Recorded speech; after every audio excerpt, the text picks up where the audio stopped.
Chapter 1001, First Movement. When the wraith in front of him was gone, Emlyn White retracted his gaze, untied the thread on the dossier, and pulled out the documents inside. As he read through them, Emlyn had a rough idea of Ernst Boyar's routine. This sanguine viscount had a routine which was rather random, staying at home, out visiting exhibitions, partaking in wine tasting at manors in the city outskirts, shopping at department stores with female companions, or sketching female models. He was like the typical wealthy man. However, Ernst had recently been visiting St.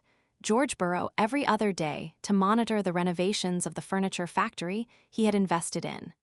It was a bid to ensure that it could quickly resume work. This way, the sanguine viscount's lifestyle became repetitive.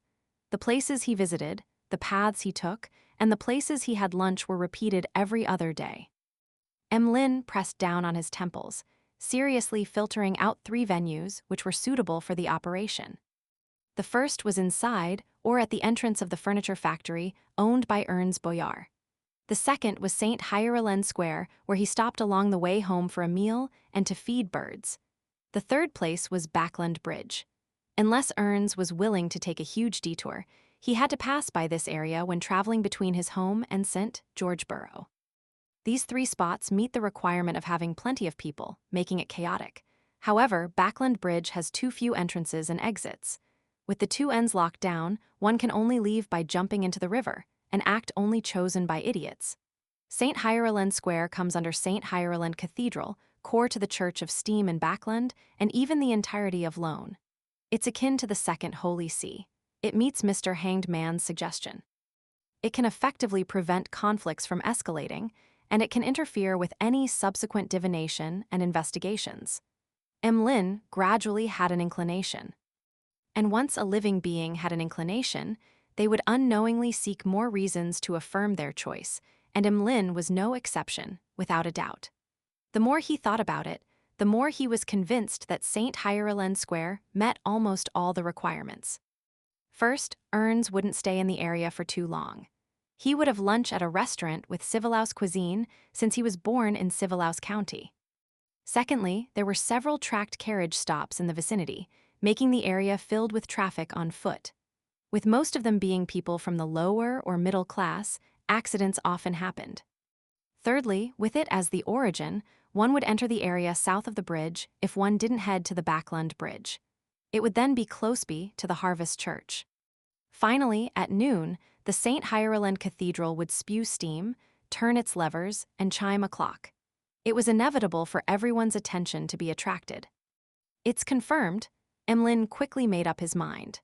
Raising his right hand and adjusting his bow tie, his red eyes were filled with anticipation. At this moment, he suddenly frowned, sensing that something wasn't right. St. Hierolyn Square was just perfect for the job. It was so suitable that almost all the conditions were met. Will Ernst be wary against my revenge? Why would he allow himself to stay in such an environment for such long periods of time? Even if he's stupid enough to not realize it, wouldn't the Earls warn him? The corners of Emlyn's mouth curled up slightly as he understood the reason. St. Hierolyn Square was the venue the sanguine upper echelons had designated for him. Heh, Emlyn chuckled, keeping his mouth curled. He decided to request Mr. Fool to have a gathering for the few members, and also invite Mr. Hanged Man to discuss the plan in detail. This was different from the framework that they had previously decided upon. They needed to consider every detail and consider every problem. At 15 minutes to 12, St. Georgeborough, St. Hierolyn Square. In a private room on the 3rd story of a restaurant northwest of the square. A figure stood in front of the window, holding a cup filled with scarlet blood-like liquid. He was leisurely looking at the fountain nearby and the crowds that came and went. He was a lanky person, wearing a formal suit meant for banquets. His light-colored hair that was nearly silver and his bright red eyes combined together to give him a sense of coquettish handsomeness. There was a constant faint smile lining his lips. "My lord, will it really be fine?" Emlyn seems to be different from before. This can be seen from his recent hunt of the primordial moon believers. A middle-aged man in a dark suit walked to the window and said with some hint of worry, the man who had been politely addressed cast his gaze at the square where Lin White stood. He was listening to a violinist busking on the street as he chuckled. Our preparations are enough even against a demigod, much less a kid who hasn't even become a viscount. Besides, we don't really plan on doing anything serious. Our only goal is to identify and make confirmations. This is a lot simpler than preventing certain people from escaping.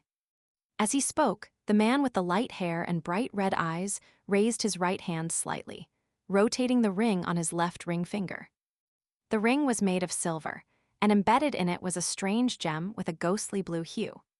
On a carriage driving towards St. Hierolyn Square, Ernst Boyar had his right hand over his left.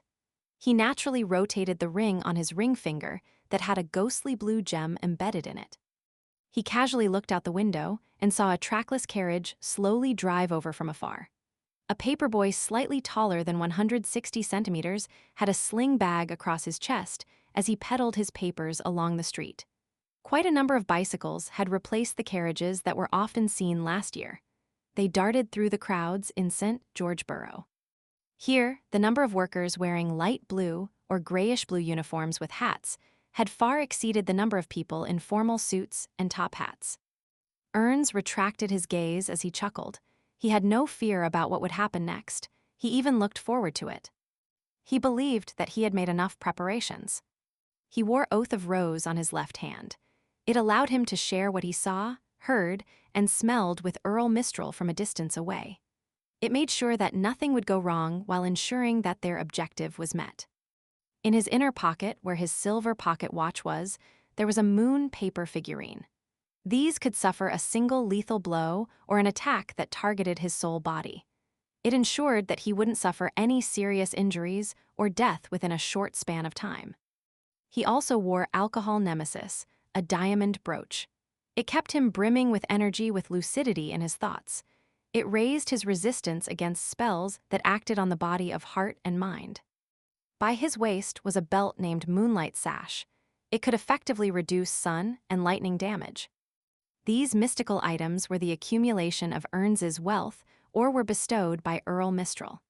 It made sure that Ernst was a target that could hardly be quickly finished off or controlled. With the Sanguine Viscount's natural resistance against nightmare-type influences, Ernst was nearly without weakness. Even against a demigod, he could put up a fight as long as the latter didn't reveal their mythical creature form.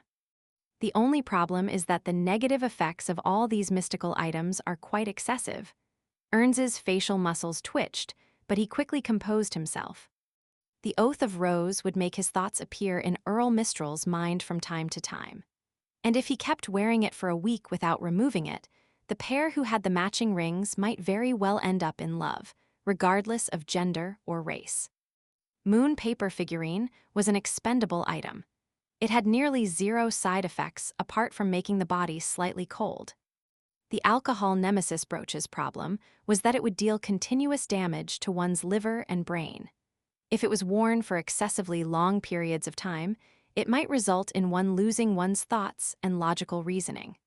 Therefore, one had to take it off for 15 minutes after every half an hour of equipping it. Once Moonlight Sash was worn, it made all senses much sharper, making it easy for one to see and hear things one shouldn't see or hear. At the same time, the wearer would feel itchy at intermittent intervals. Let's hope they don't cower in fear and that this doesn't drag on. Ernst Boyar checked on his condition once again, casting his gaze of anticipation at the St. Hierolyn Square's entrance nearby. On the other end of St. Hierolyn Square, Lin White, who was taking in the sights of the buskers on the streets, suddenly looked up at a bird that flew over. Following that, he raised his hand to press down on his top hat. Bowing his head slightly, he briskly walked to the middle of the square, approaching the fountain. In this process, Lin's figure kept moving as he mixed into the crowd. However, this failed to avoid Earl Mistral's tracking.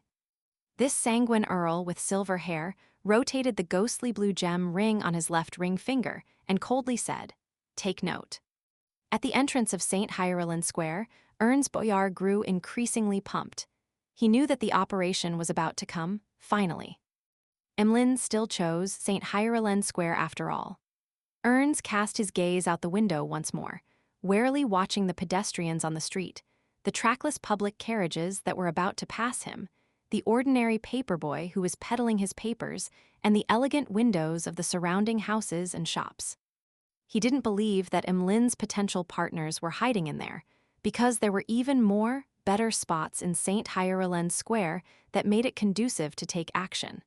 However, he still kept up the required level of wariness. Suddenly, his body lunged forward slightly as he nearly got out of his seat.